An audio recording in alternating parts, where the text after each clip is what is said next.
ఈ నేపథ్యంలో కొన్ని గాయాలయ్యేటట్టు చేస్తాడు. విను, కొన్ని గాయాలయ్యేటట్టు పరిస్థితులు కూడా వస్తాయి. నువ్వేమో ప్రేమ చూపిస్తావు, అవతల వాళ్ళు ఏమో కాటేస్తారు. ఇది జరిగేది. నువ్వేమో దేవుని ప్రేమ చూపిస్తావు, అవతల వాళ్ళు ఏమో నిన్ను వైనం చేస్తారు.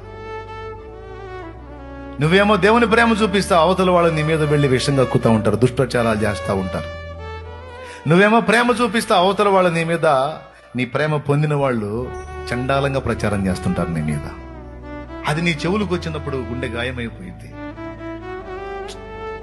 ఏంటి దేవా, నేను ప్రేమ చూపిస్తే ఇంత దారుణంగా మాట్లాడారేంది, ఇంత దారుణంగా ప్రవర్తించారేంది, ఎట్లా తయారైపోయింది ఏందని నువ్వు ప్రేమ చూపించినప్పుడు దానికి ప్రతిగా నీకు కాట్లు ఎదురైనప్పుడు, నీ ద్వారా ప్రేమ పొందిన వాళ్ళు నీకు రివర్స్ గేరేశారు, నీకు శత్రువులుగా మారారు, లేకపోతే నీకు కీడు తలపెట్టారంటే అక్కడ శత్రువు కుట్ర జరుగుతుందని గుర్తెరుగు.